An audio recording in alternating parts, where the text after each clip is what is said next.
بسم اللہ الرحمن الرحیم الصلاۃ والسلام علیک یا سیدی یا رسول اللہ وعلی آلک و اصحابک یا نور اللہ اللہم صلی علی محمد و آل محمد۔ درود شریف کے فضائل و برکات میں اتنی باتیں ہیں اور اتنے معجزات ہیں، اتنے مشاہدات ہیں کہ ہم ڈیلی بیسس پر بھی اس کا ذکر کرتے چلے جائیں نا تو یہ ذکر ختم نہیں ہوگا، اس لیے کہ اس کا تعلق نبی رحمت صلی اللہ علیہ وآلہ وسلم سے ہے، اور آپ صلی اللہ علیہ وآلہ وسلم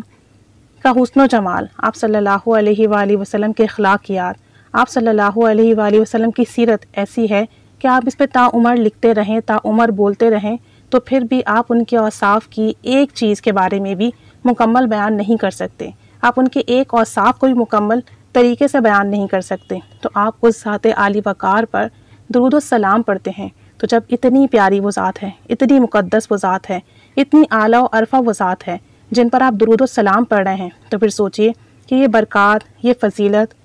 ان کے اندر جو موتی چھپے ہوئے ہیں، جو خزانے چھپے ہوئے ہیں، وہ کبھی ختم ہو ہی نہیں سکتے، بلکہ آپ جتنا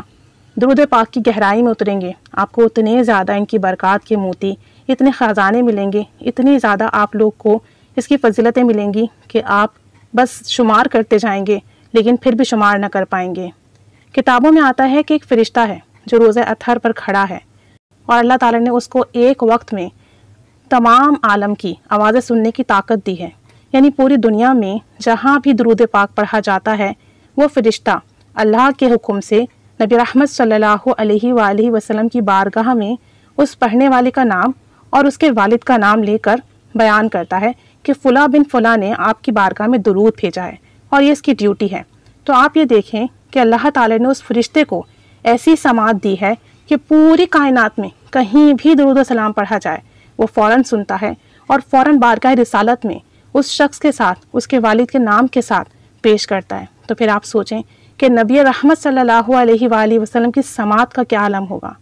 ان کی سماعت کا کیا عالم ہوگا، آپ اندازہ ہی نہیں کر سکتے۔ اگر فرشتے کی سماعت کا یہ عالم ہے تو آپ صلی اللہ علیہ وآلہ وسلم کی سماعت مبارک کا کیا عالم ہوگا۔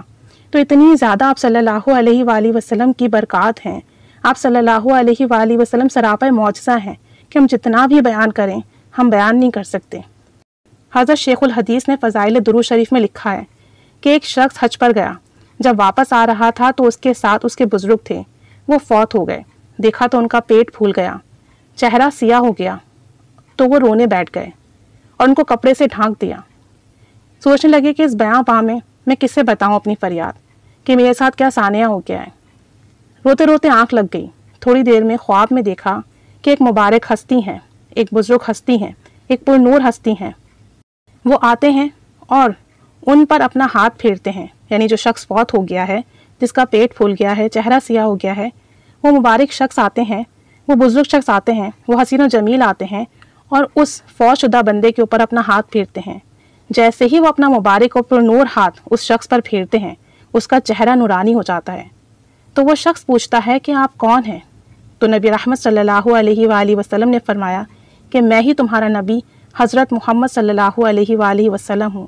تو وہ شخص پوچھتا ہے کہ آخر اس آدمی کی ایسی کیا نیکی تھی جو اس کی ایسی مدد ہوئی؟ تو آپ صلی اللہ علیہ وآلہ وسلم نے فرمایا کہ یہ شخص چلتے پھرتے مجھ پر درود پاک پڑھتا تھا اور ان الفاظ کے ساتھ درود شریف پڑھتا تھا: اللہم صلی علی محمد و آل محمد،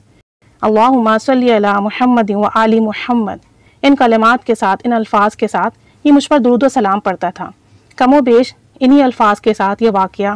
بہت ساری کتابوں میں موجود ہے۔ تو آپ سوچیں کہ سب سے زیادہ ہم جس وقت ہیلپ لیس ہوں گے نا، وہ ہماری موت کا وقت ہوگا۔ اس وقت شیطان طاق میں ہوگا کسی طریقے سے وہ ہمارا ایمان اچک لے، اس وقت ہمارا پڑھا ہوا درود پاک ہمارے کام آئے گا۔ نبی رحمت صلی اللہ علیہ وسلم کی خاص نظر کرم ہوگی اگر ایک گنہگار پر کہ جس کے خاتمہ ایسا ہوا کہ چہرہ سیاہ ہو گیا، پیٹ پھول گیا، حالت غیر ہو گئی، جب ایسے گنہگار شخص پر آپ صلی اللہ علیہ وآلہ وسلم کی نظر کرم ہے تو سوچیں جو درود شریف پڑھتا ہو اور نیکوکار ہو تو اس پر نظر کرم کا کیا عالم ہوگا۔ تو ہم سب تو اتنے گنہگار ہیں، ہمیں تو پتہ ہی نہیں کہ ہمارا خاتمہ ایمان پر ہوگا بھی کہ نہیں، ہم تو جانتے ہی نہیں کہ ہمارا اگلا پل کیسا ہے۔ تو پھر کیوں نہ ہم کثرت سے درود و سلام پڑھیں اور درود و سلام پڑھنے کو ہی اپنے لیے کافی جانیں کہ پھر ہمارے لیے موت کے وقت آسانی ہو، اس وقت نبی رحمت صلی اللہ علیہ وسلم کی خاص نظر کرم ہو، اس وقت اللہ عز و جل کی خاص کرم نوازی ہو اور ہم ایمان کے ساتھ خیر و عافیت کے ساتھ اس دنیا سے جائیں، آپ صلی اللہ علیہ وآلہ وسلم کے جلووں میں جائیں، قبر میں ہمارے لیے آسانی ہو، محشر میں ہمارے لیے آسانی ہو، اور پھر درود پاک کے سہارے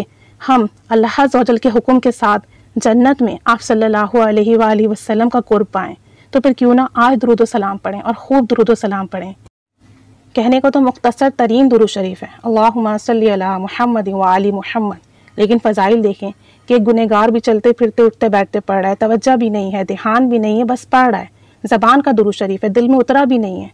اور پھر درود پاک کے ساتھ ساتھ پوری زندگی فسق و فجور اور گناہ میں گزار دی، اس پر بھی رحمت للعالمین صلی اللہ علیہ وسلم کی کرم نوازی اور رحمت کا یہ عالم ہے کہ موت کے وقت جب حالت غیر ہو گئی، جب دیکھنے والے پریشان ہو گئے، جب اپنے پشیمان ہو گئے، تو اس وقت آپ صلی اللہ علیہ وآلہ وسلم نے سہارا دے دیا، اس وقت آپ صلی اللہ علیہ وسلم نے اپنا لیا، اس وقت آپ صلی اللہ علیہ وآلہ وسلم کی نظر کرم نے نجات دلا دی۔ تو پھر درود شریف پڑھیے۔ ہم نہیں جانتے کہ ہمارے گناہ ہمیں برباد کر دیں، ہم نہیں جانتے کہ ہمارا کوئی دوسرا عمل قبول و مقبول ہے یا نہیں ہے، لیکن درود شریف قبول و مقبول ہے، تو بس خوب کثرت سے درود شریف پڑھیں۔ اللہ تعالی ہم سب کا خاتمہ ایمان پر بالخیر فرمائے، دنیا میں کثرت سے درود شریف پڑھنے کی توفیق دے، اور آخرت میں اس کے صدقے سے ہمارا بیڑا پار لگا دے۔ آمین بجاہ النبی آمین، صلی اللہ علی محمد صلی اللہ علیہ وآلہ وسلم۔ اللہم صلی علی محمد کما تحب و ترضی عنہ۔